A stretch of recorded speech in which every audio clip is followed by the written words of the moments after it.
trois principes pour la croissance, le processus que Dieu a prévu pour nous. Et premièrement, on va parler de la bonne perception. La bonne perception. Dans Jérémie 1, versets 11 à 12, Dieu parle au jeune homme Jérémie, lui dit « Et la parole de Dieu me fut adressée en disant « Que vois-tu, Jérémie ?» Et je répondis « Je vois une branche d'amandier. » Puis après ça, qu'est-ce que Dieu dit? Dieu lui dit « Tu as bien vu. » Et si on regarde le texte bien en couleur, parce qu'on peut voir et puis mal voir. On peut voir et puis supposer. Des fois, on ne voit pas bien, puis on suppose que oh, la chose que j'ai vue, ça ressemble à qu'est-ce que je veux, donc c'est ça. Non, Dieu dit, tu as bien vu. Et après ça, il lui dit quoi? Je veille sur ma parole pour l'exécuter. Je veille sur ce que tu as bien vu pour l'exécuter. Je ne veille pas sur des désirs ou des choses farfelues. Non, non, c'est ma parole, ce que tu as bien vu. Comme tu as bien vu, je veille sur ça pour l'exécuter.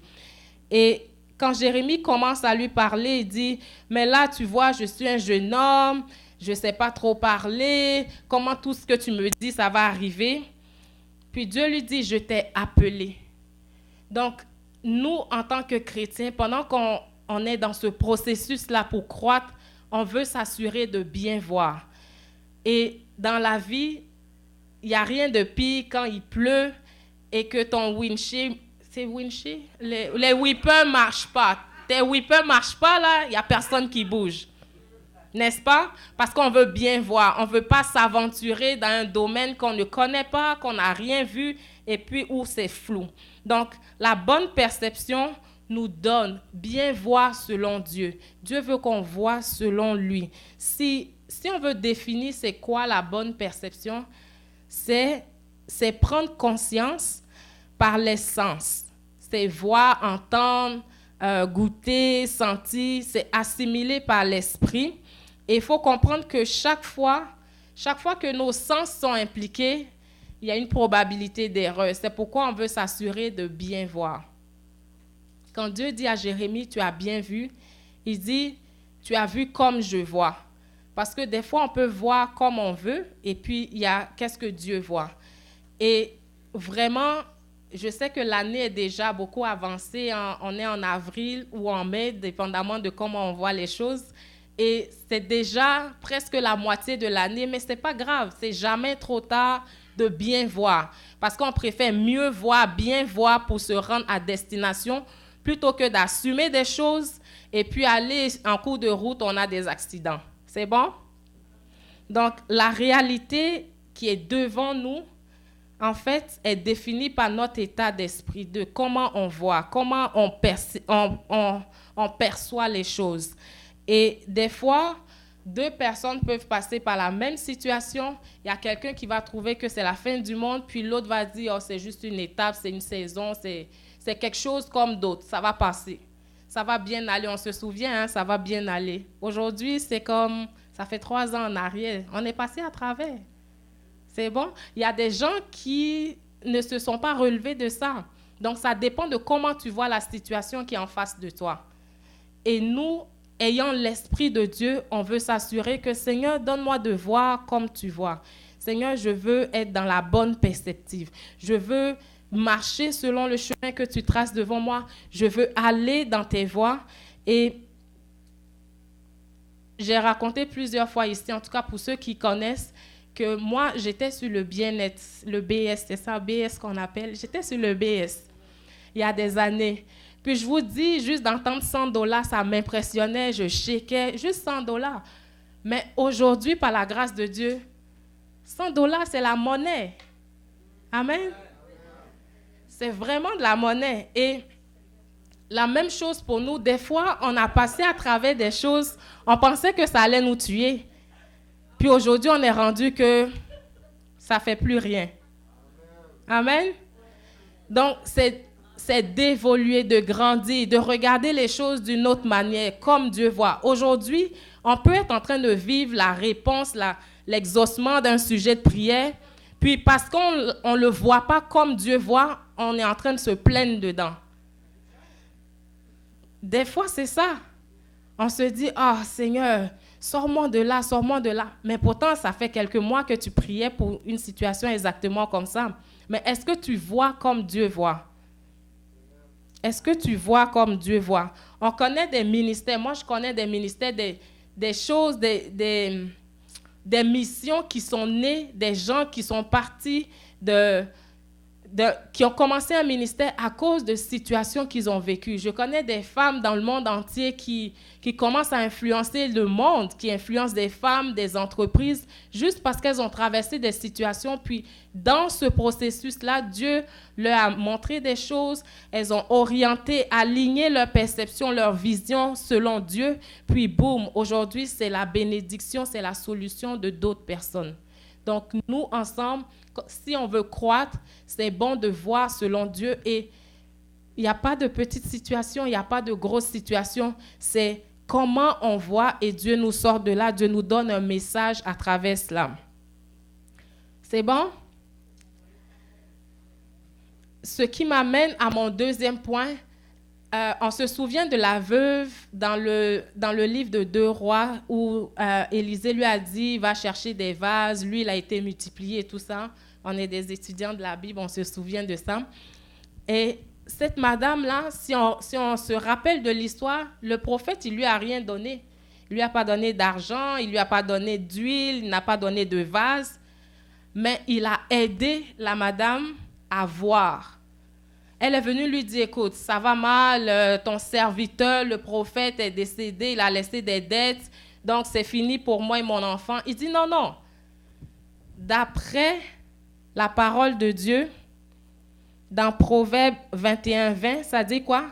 Dans la demeure de l'homme sage, on trouve quoi? De précieux trésors et des réserves d'huile. Donc, quand la femme est allée se plaindre à Élisée pour dire... mon mari est mort, on a des dettes, on est fini. Il dit non, c'est pas fini. Regarde encore dans ta maison, reconsidère ce que tu penses qui est fini là. Il y a forcément des trésors et des réserves d'huile. Peut-être les trésors, l'argent est fini, mais il reste encore des réserves d'huile. Donc le deuxième point, c'était quoi? Avoir la bonne mentalité, la mentalité du ciel.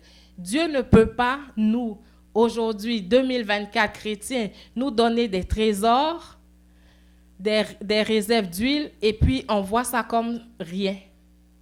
Des fois, on appelle des choses qu'on a comme rien.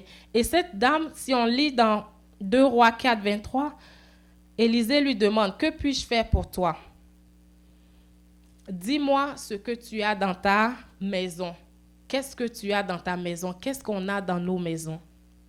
Qu'est-ce qu'on a aujourd'hui dans la société de consommation dans laquelle on est? On a plein de choses dans nos maisons. Et même juste un voyage de fin de semaine, je vous garantis que le coffre du pick-up est pacté. On s'en va encore ramener des choses dans nos maisons. Donc, on a des choses dans nos maisons. Mais est-ce qu'on les voit avec la mentalité du ciel? Qu'est-ce que tu as dans ta maison? Qu'est-ce que tu as dans ta vie? Dans la situation que tu traverses, il y a forcément des réserves d'huile. L'huile, l'onction, la mentalité. Il y a quelque chose que Dieu a pourvu pour toi dans cette situation. Qu'est-ce que tu as? Il dit, qu'est-ce que tu as dans ta maison? Et puis elle lui dit, je n'ai plus rien d'autre chez moi qu'un flacon d'huile. Là, elle a réfléchi, puis elle dit, finalement, j'ai de l'huile. Finalement, j'ai rien, mais j'ai de l'huile. Donc, nous tous ici, même si on dit qu'on n'a rien, on a quand même de l'huile. On a quand même de l'huile. Si les trésors ont diminué, le bling-bling a comme on dit fadé,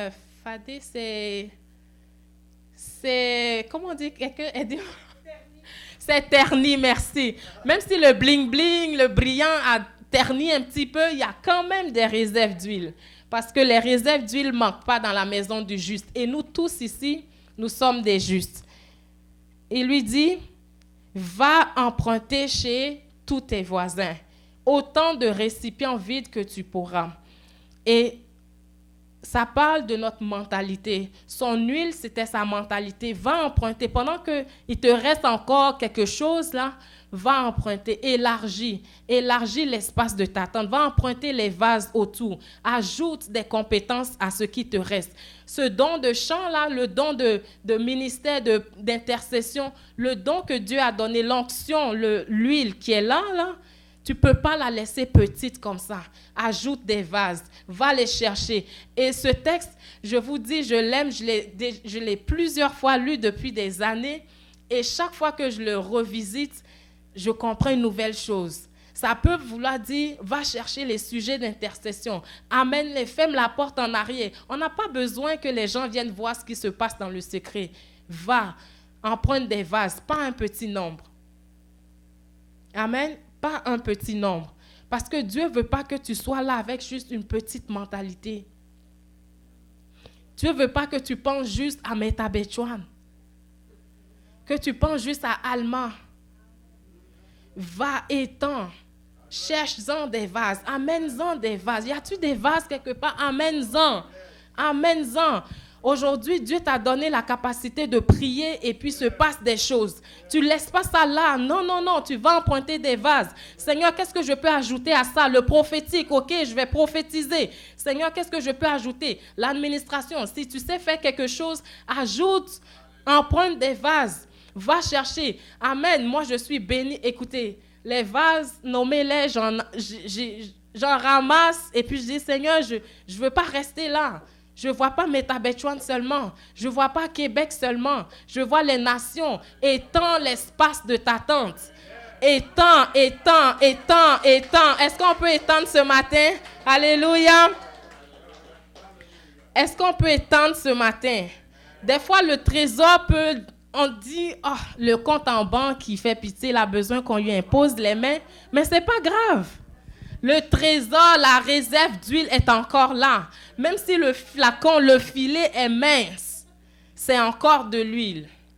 C'est encore de l'huile. Ça peut encore tacher, ça peut encore influencer, ça peut encore laisser une trace. Amen. Donc, emprunte des vases.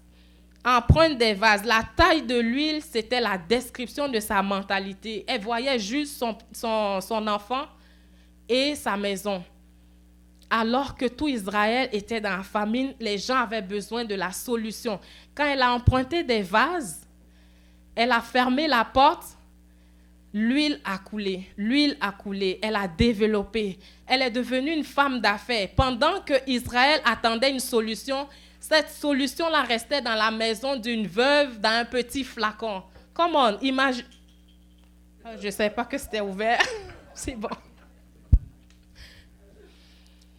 La solution, le miracle, la réponse d'Israël. Les gens attendaient pour de l'huile, mais c'était chez une veuve, dans un petit flacon, perdu à Metabetchouan. Quand je venais à Metabetchouan, les gens à Ottawa m'ont dit, c'est où sur la carte? C'est où sur la carte? Et même moi, je ne savais pas c'était où sur la carte. Je dis, c'est quelque part à Québec, ça doit être bon. Amen. Donc, ferme la porte. Puis Dieu va amener le miraculeux. Dieu va amener le miraculeux. Il dit dans Colossiens 3, 1, 2, mais vous aussi, ressuscité avec Christ, recherchez donc les réalités d'en haut. Seigneur, comment tu vois cette chose? Ce n'est pas juste une job. C'est pas juste en passant la retraite, ce n'est pas la fin du monde. Ce n'est pas là qu'on va avoir plus de temps. Non, non. C'est au contraire, les gens à la retraite sont plus dans le jus que les gens qui travaillent. C'est eux qui n'ont plus le temps. Donc, Seigneur, comment tu vois ça? Vous qui êtes ressuscités, il dit dans Colossiens 3, 1, 2. Recherchez les réalités d'en haut, là où se trouve Christ qui siège à la droite de Dieu. De toute votre pensée, tendez vers les réalités d'en haut. En haut, le ciel. Seigneur, comment tu vois cette solution? Comment tu vois? Est-ce que je reste juste avec ça? Qu'est-ce que le monde a besoin d'une solution? Seigneur, comment tu me formes, tu me programmes, tu me prépares pour la solution que le monde attend de toi. Parce que la solution, c'est Dieu qui la donne, mais Dieu utilise des canaux. Nous sommes ces canaux. Amen. Nous sommes les canaux de Dieu. Et on n'a pas besoin de rendre ça compliqué. C'est pas plus compliqué que ça. J'ai commencé une nouvelle job, comme on dit, en janvier. Puis, je vous dis, peut-être que Dieu trouve que je l'ai plus appelé ces temps-ci qu'auparavant. Il dit, man, tu me déranges beaucoup. Mais la semaine passée, j'écoutais, parce que je suis encore continuellement en formation, j'écoutais une femme. Je vous dis, elle a invité, il y avait 3000 personnes, la madame parle, une jeune femme, elle parle du changement, que comment on doit aimer le changement et tout ça. Puis quand elle a fini de parler, je dis, c'est tout. Et Dieu m'a montré comment cette femme-là, elle parle à des entreprises, elle payait des millions de dollars juste pour dire 2-3 affaires. Puis je dis, Seigneur, elle nous doit de l'argent, c'est pas juste ça qu'elle est venue dire, il faut que... Attends, elle nous doit du cash là, parce que qu'est-ce qu'elle vient de dire là, on le sait, c'est dans la Bible. Mais Dieu m'a fait comprendre quoi? Le message, qu'est-ce qu'elle a compris là? Elle n'a pas hésité de dire, ou elle ne s'est pas cachée avec ça pour dire, oh non, ça c'est trop simple, les gens ils veulent rien savoir de ça. Non, Dieu te donne quelque chose, ton huile. Quand tu étends les vases, Dieu te prépare pendant que tu fermes la porte. Puis après, il dit, va vendre. Et cette madame, c'est rien d'extraordinaire. Et puis là, maintenant, elle parle aux entreprises, elle donne des formations et tout. Le point que je veux amener, c'est quoi? C'est que ce que tu penses que c'est simple, que tu as besoin de plus compliqué que ça pour que ça soit nécessaire pour les autres, là, les gens ont déjà besoin de ça. Il ne faut pas attendre encore. Il y a certains d'entre nous, on se dit, oh Seigneur, donne-moi encore d'autres choses. Il t'a déjà donné. Il t'a déjà donné. L'huile est déjà là. Si le bling-bling, le trésor est parti ou est fini, là, l'huile est encore là. Le message est encore là. Étends juste les vases. Change la forme. Donne un format à qu'est-ce que Dieu t'a donné. La solution est déjà là. La madame, là, elle avait déjà l'huile que Israël avait besoin. Et c'est ça, je regardais, puis je dis, mais on a déjà entendu ça. Mais elle a eu l'audace de se lever pour dire, moi, je vais aller parler de ça. Parce que personne d'autre parlait de ça. C'est un message aussi simple que ça. Et il y en a des femmes et des femmes, je le vois dans des conférences de leadership, des choses qui sont déjà, on les connaît. Mais parce qu'elles se lèvent et puis elles disent, Seigneur, moi, je vais aller être la voix que tu utilises pour parler. Donc, c'est d'avoir cette audace, de voir que Dieu nous utilise pour le monde qui a besoin. Donc, n'ayons pas peur. Ne soyons pas intimidés de dire, oh, qui va m'écouter? Il y a des gens ici, Dieu vous a donné des messages, Dieu vous a donné des dons, des talents. L'huile est là. Emprunte des vases. Emprunte un grand nombre. Si ton grand nombre, c'est 2 vases, emprunte-les, mais ne réduis pas à un vase. Si ton grand nombre de vases, c'est 3 vases, emprunte-les quand même. Étends-les, ajoute. S'il faut que tu retournes à l'école, retourne. S'il faut que tu fasses un diplôme ou que tu assistes à un webinaire, à quelque chose pour ajouter, ajoute. Parce que tu ne peux pas rester petit. No way, tu as déjà signé. Il y avait des petites lignes là, quand tu devenais chrétien que tu as déjà signé, peut-être tu ne sais pas, mais tu ne peux pas rester petit. Amen. Et nous, en tant que chrétiens, souvent, on aime les parties qui sont fun. On aime les choses quand c'est bien plaisant. Moi, au travail, par exemple, les premiers, ça fait 3 mois, puis j'aimais ça, signer les gros chèques, les contrats. Quand je regarde les chiffres, je fais « Seigneur ». C'est fun quand les clients achètent, là.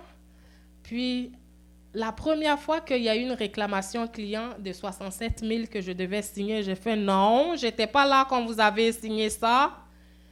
Quand vous avez eu ce deal-là, je n'étais pas encore embauché, fait que moi, je ne signe pas une affaire comme ça. » Puis je dis « Comment ça, on doit rembourser? » Puis ça, je me suis souvenue. « Tu aimes ça, signer les gros chèques de vente, hein? » C'est le temps de signer des réclamations aussi. Les deux vont ensemble. C'est la partie que tu n'aimes pas, mais Et tu dois signer.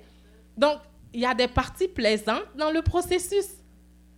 Puis, il y a des parties, des fois, c'est ça, c'est l'argent. Quand ça rentre, ça doit sortir. Amen. Donc, pendant qu'on est dans ce processus-là, des fois, ça va faire mal. Seigneur, pourquoi ça fait mal? Seigneur, j'aimerais, éloigne de moi cette coupe, mais que ta volonté se fasse. Ça peut être difficile, ça peut être pas le fun. Il peut ne pas avoir beaucoup de gens dans le même chemin. Mais tu dois marcher dans ce chemin-là. S'il faut que tu te réalignes, tu ajustes ton style de vie, tu dois le faire. Ce n'est pas le genre de message qu'on entend gros de Amen et puis les chaises revolent, mais c'est ça. C'est ça. Et changeons notre manière de penser. Moi, quand je priais pour le mariage, j'ai dit, Seigneur, moi, ça me prend un ancien chrétien de longue date. Comme ça, il vient, il connaît déjà Dieu. Je n'ai pas d'éducation à faire.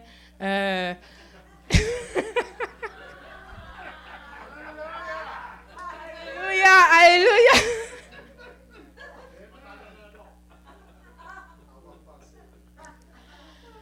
J'ai dit, Seigneur, donne-moi un bon mari chrétien, peut-être même qu'il est déjà diacre dans une église. En tout cas, tout est bien, là, on n'aura pas trop de combats. Au moins, il a réglé toutes ses affaires. En fait, un mari sur mesure, j'ai checké tous mes points. On va vivre notre vie anonyme, tranquille. Puis Nathanaël est arrivé. Puis vous connaissez, c'était loin d'être le mari avec une histoire tranquille. Et puis, donc, j'ai dit, Seigneur, c'est quoi dans la prière que j'ai manqué, là, ma liste, là, il y a quelque chose qui n'a pas marché. Mais Dieu dit, quand tu finis de prier, là, tu fais tes affaires, tu fais ta liste et tout, et puis tu pries en langue, là, c'est la partie en langue qui m'intéresse. Donc, j'ai dit des choses en langue que je ne comprenais pas, mais c'est ça. Donc, c'est une parenthèse pour dire, prions en langue aussi, c'est bon? Parce qu'on prie la volonté parfaite de Dieu. Amen. Et le troisième point, c'est l'importance de l'avantage prophétique. Oui, des fois, tous nos chevaux sont alignés, c'est ça qu'on dit? On a fait tout ce qu'il y avait à faire, on s'est formé, tout est bien. Et puis, Seigneur, le résultat n'est pas là. C'est quoi qu'il faut? La parole prophétique. Dieu dit, la parole, ma parole, elle n'est pas loin de toi, elle est près de toi, elle est dans ta bouche. Donc, le prophétique, là, c'est un avantage qu'on a, un avantage que Dieu permet, qu'il soit dans la vie de ses enfants. Et que même les païens, des fois, ils savent qu'on a un avantage. Ils n'arrivent pas à mettre la main dessus, mais ils savent qu'il y a quelque chose. Ils savent qu'il y a quelque chose. Moi, c'est arrivé dans le passé que des païens disent, prie pour moi. Je ne sais pas comment tu vas faire, mais votre histoire là, ça a l'air de marcher. Prie pour moi. Déclare quelque chose, dis quelque chose. Et puis, c'est le prophétique. Quand on déclare la parole de Dieu, ça, on n'a pas besoin d'attendre une conférence dans 2 ans, en octobre 2023 ou 2026. Non, ça peut se passer maintenant. Parce que la parole est dans notre bouche. Parce que la présence de Dieu est là. Vous vous souvenez l'histoire du figuier que Jésus a maudit dans Marc 11? On va aller voir l'histoire. Je ne sais pas s'il est là. OK. Marc 11, versets 12 à 14. Il dit, le lendemain, comme il sortait de Béthanie avec eux, il eut faim. Puis en général, quand Jésus a faim, c'est pas bon signe. Il aperçut de loin un figuier couvert de feuillage. Il se dirigea vers ce tas pour voir s'il trouverait quelques fruits. Quand il se fut approché, verset suivant, il n'y trouva que des feuilles, car ce n'était pas la saison des figues. S'adressant alors au figuier, en fait, il s'est adressé au figuier. Il n'a pas maudit le figuier, il a parlé au figuier. Maintenant, qu'est-ce qu'il a dit qui a fait toute la différence? Il lui dit que plus jamais personne ne mange de fruits venant de toi, et ses disciples l'entendirent. En fait, Cette histoire-là, ça fait partie des histoires frustrantes de la Bible. La Bible dit que ce n'est pas la saison des figues. Là, c'est comme si tu viens devant un manguier ou, je ne sais pas, un arbre de fruits de la passion à Metabetchouan, puis tu attends qu'il y ait des fruits de la passion dessus ou des mangues dessus. Ce n'est pas la saison, ce n'est pas où ce qui doit pousser. C'est vraiment, non. Mais Jésus s'attendait à avoir des fruits. Parce que l'arbre était couvert de feuilles. La Bible dit quoi? Un arbre planté près d'un cours d'eau, son feuillage ne se flétrit point. Donc, s'il respecte ça, que son feuillage ne se flétrit point, c'est le même verset. Il doit respecter la suite qui dit quoi? Il donne toujours son fruit.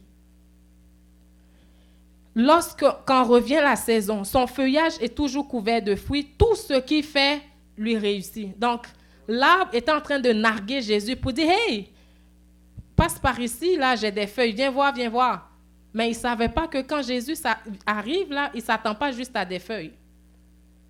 Il s'attend à des fruits. Il s'attend à des fruits. Et parce que Jésus est entré en scène, normalement, saison par saison, donne du fruit. On ne veut pas savoir parce qu'il était planté près d'un cours d'eau, son feuillage était bien vert, donc les experts en agriculture vont dire, le gars, il a tout. Tout est supposé fonctionner, mais pourquoi il n'y a pas de fruits? Et pourquoi Jésus l'a maudit? Parce que quand Jésus arrive, saison par saison, il y a un avantage. Le fait qu'il soit là, ça fait toute la différence. Ton fruit doit sortir. Et nous, en tant que chrétiens, Jésus est déjà dans notre situation. Il est déjà dans notre vie. Saison par saison, il doit avoir un fruit. Et ce matin, on va prier ensemble. Même s'il y a des situations qui se sont produites et que les experts ont dit, « Ah, mais ça, là, en fait, les gens passent à travers ça, ça prend 4 semaines de dépression avant qu'ils s'en sortent. » C'est pas grave, ça, c'est eux. Mais moi, je suis planté près d'un cours d'eau. Je donne mon fruit tout le temps. Mon feuillage ne se flétrit point. Que 1000 tombent à ma droite, 10 000 à ma gauche, je ne suis pas atteint. De mes yeux seulement, je dois voir la rétribution des méchants. Donc, quand Jésus est dans ma vie, dans ma situation, il entre en scène, là, j'ai un avantage au-dessus des autres. Ma situation n'est plus comme les autres. J'ai un avantage. Et nous tous, on a un avantage. Quand la verge de Aaron a fleuri, une verge qui fleurit, je ne sais pas si on a une verge ici, j'ai oublié d'en amener, mais une verge, là, c'est un bâton. Coupé, tête, pied, il n'y a rien. Mais cette verge a fleuri. C'est bientôt l'été, on voit des arbres qui commencent à fleurir, là. Une verge qui fleurit. Pas plantée dans aucun sol, pas arrosée d'aucune eau, qui fleurit. Parler d'expertise en agriculture, là, la verge de Aaron a défié toutes les lois. Mais parce qu'elle était plantée dans la présence de Dieu. Tout ce qui est extraordinaire, qui dépasse l'entendement humain, les choses qu'aucun œil n'a vues, qu'aucune oreille n'a entendues, et qui ne sont point montées dans le cœur d'aucun homme. C'est ces choses que Dieu a prévues pour nous, parce que nous avons un avantage. Moi, quand on me dit au travail, j'ai un avantage, hey, je ne le laisse pas sur la table, j'en profite. Est-ce que nous, on va profiter de l'avantage qu'on a étant en Christ? Est-ce qu'on va prendre avantage du prophétique, déclarer les paroles que Dieu a prévues? Et je termine avec ça. Vraiment, quand Dieu dit la parole est dans notre bouche, il faut prendre Dieu au mot. Et de plus en plus, vu que je vais à l'extérieur pour travailler, puis je côtoie du monde qui n'est pas forcément chrétien, puis que il faut qu'il se passe du chiffre et puis des affaires, la parole est dans ma bouche, là, je comprends ça. Je comprends exactement. Et il y a 2 ou 3 semaines, je devais rencontrer une de mes employées ils sont 6. Je les connais tous, plus ou moins. Puis elle, je savais qu'elle avait des situations qu'elle traversait. Et pendant que, en fait, j'avais réunion avec elle de 9h à 9h45. Puis d'habitude, je prie pour la journée et tout ça. Et puis ce jour-là, je ne sais pas qu'est-ce qui s'est passé. La journée est passée plus vite que je pensais. Puis à 9h45, je n'ai pas prié avant la réunion. À 9h45, je cherchais où me coucher tellement j'étais épuisée. Je ne savais pas qu'est-ce qui se passait. Je voulais juste dormir. J'étais lessivée, littéralement. Vous imaginez, à 9h45, quelqu'un qui s'est levé le matin, fait son gym, fait ses déclarations, j'ai tout fait là. Rendu à 9h45, je voulais m'endormir. Mais je n'avais pas compris que quand je rencontre quelqu'un, je dois mettre en œuvre mon avantage. Je dois scanner l'environnement spirituellement. Je dois établir en fait, c'est moi qui dis ce qui va se passer avant que la réunion n'ait lieu. Puis ce jour-là, j'avais oublié de faire ça. Puis à 9h45, j'étais à terre. Vous pensez que c'est juste une employée qui est venue me rencontrer? Non. C'est pour vous dire que le monde est plus spirituel que vous pensez. Donc, prenons avantage, rappelons-nous, même si ça arrive des jours qu'on ne le pense pas, quand on se rappelle, OK, Seigneur, et c'est après que je parlais avec lui, puis il m'a dit, mais c'est quelle sorte d'employé que vous avez parlé de quoi? Et là, j'ai réalisé qu'on parlait des oppressions et des choses qu'elle traversait. Puis moi, je savais que c'était des choses démoniaques qui se passent dans sa vie et que je n'ai pas pris autorité avant de la rencontrer. Puis ces esprits-là sont venus contre moi. Enfin, je ne sais pas si on va couper cette partie-là. Mais vraiment, tous les jours, quand tu sors de ta maison, tu t'en vas en ayant fait le ménage spirituellement. Tu dis aujourd'hui, pendant que je sors, le bonheur et la grâce m'accompagnent. Je suis couvert par le sang de Jésus. Aucune âme, je dis aucune âme. Est-ce qu'il y a des âmes? Aucune âme formulée contre moi ne prospère. Et tu le déclares parce que la parole est dans ta bouche et elle fonctionne. Et cette même employée-là, écoute, je suis poignée avec pour le restant de nos relations professionnelles. Elle est dans mon équipe. Mais toutes les fois qui ont suivi, là, watch out, j'ai prié avant qu'il y ait réunion et puis ça s'est passé comme j'ai dit. Puis gloire à Dieu. Donc c'est pour vous dire que la parole marche. La parole marche parce que Dieu dit quoi? Je veille sur elle pour l'exécuter. Donc on va se tenir debout, on va prier ensemble. L'effet de sa parole sur nos vies. Et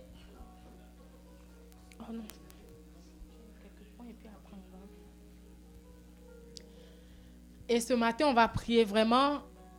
Le premier point, c'était la bonne perception. Voir comme Dieu veut qu'on voit. Et des fois, il nous est arrivé de juste se plaindre dans une situation au lieu de demander, Seigneur, comment tu vois cette situation? Seigneur, qu'est-ce que je dois retirer comme leçon de tout ce qui se passe? Seigneur, je veux prendre du recul et puis voir les choses comme toi et voir la solution, voir les implications. Donc, ce matin, si tu es là, que des fois, tu as juste oublié ou c'est allé tellement vite qu'on n'a pas vu comme Dieu veut voir et on veut prier, Seigneur, ouvre nos yeux. Pendant que la louange passait tantôt, j'avais cette image, cette vision que j'ai eue, je pense que c'était en 2017, où dans la rue, comme ça, Dieu m'avait montré comme quelqu'un qui ouvrait une veste et puis il y avait comme la lumière qui sortait. Puis je dis, mais moi, je n'ai pas regardé de film de fiction, mais c'est Dieu qui me disait, je suis en vous. C'est comme, laisse-moi être visible. Ouvre, laisse-moi être visible. C'est comme un Superman qui ouvre son veston, puis il y a un gros S qui sort. Mais nous avons Christ en nous. Est-ce qu'on va laisser Christ être visible? Ouvrir notre veste, enlever ce côté de limitation, ce côté charnel, ce côté humain, ce côté de les choses qui peuvent nous empêcher de laisser briller Christ.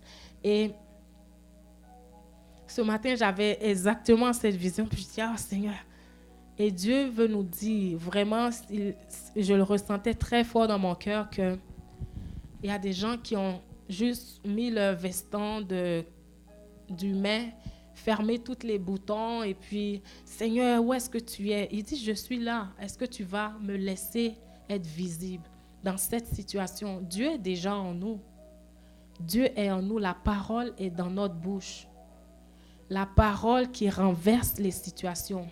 L'autorité qui amène les choses qui ne sont pas comme si elles existaient, qui déclarent les promesses de Dieu. Dieu n'est pas un homme pour mentir, ni le fils d'un homme pour se repentir. Ce qu'il a dit, Dieu a une réputation à protéger. C'est comme je travaille pour une entreprise qui investit des millions à protéger une réputation. Pensez que Dieu ne tient pas à sa réputation? Donc ce matin, on va prier. Seigneur, ouvre mes yeux. Ouvre mes yeux. Là où je me suis lamentée, au lieu de voir cette situation comme tu la vois, ouvre mes yeux. Si vous priez en langue aussi, c'est le bon moment de prier en langue. Et si des fois la difficulté nous a imposé une mentalité qui n'est pas en ligne avec la mentalité de Dieu, quand on voit toujours tout en noir, au lieu de voir que les choses d'en haut, affectionnez-vous, recherchez de toute votre pensée les choses d'en haut. Et finalement, si tu as besoin d'inviter Jésus dans ta situation, quand Jésus est arrivé dans le périmètre du figuier, la situation doit changer. Que ce soit la saison ou que ce ne soit pas la saison, Jésus est là, c'est la différence. Jésus est là, c'est la différence. Jésus est là, c'est la différence. Seigneur, merci pour ta présence. Oh, Shekeramantarababa-soto. Jésus est là, c'est la différence. Nous avons cet avantage. Père, ce matin, on veut mettre en œuvre cet avantage prophétique. On veut déclarer la parole qui amène les choses à l'existence. Si vous avez besoin de prière, s'il y a quelque chose qui a besoin de shifter, de changer, s'il y a une direction, une nouvelle perspective que vous voulez voir dans une situation que vous traversez, je veux prier avec vous. Mais on va dire ensemble, Seigneur, ouvre mes yeux, donne-moi de voir les choses comme tu les vois. Je veux voir comme tu vois, je veux penser comme tu penses. Je veux aller, Seigneur, donne-moi la force d'aller emprunter les vases, d'avoir la grâce de rester pendant que les portes sont fermées en arrière de moi, pendant le processus que je verse l'huile, que je verse et que je verse. Seigneur, donne-moi cette grâce-là. Oh, Shatarababa Sheke, Rekeyababa Soto. Rabashanda, Rekayanda Lama Sekerebe Sheke. Oh Seigneur, élevons la voix, prions ensemble. Seigneur, donne-nous la grâce pendant qu'on est en train de verser et qu'on continue. Parce que verser, ça peut être difficile, la fatigue, ça peut être glissant, ça peut être fatigant. Seigneur, donne-nous cette grâce-là de verser, qu'on ne démissionne pas dans le processus dans lequel tu es en train de nous entraîner. Oh Rekayanda Laba Soto. Yes, Lord, ouvre nos yeux. Ouvre nos yeux. Donne-nous de voir comme tu vois.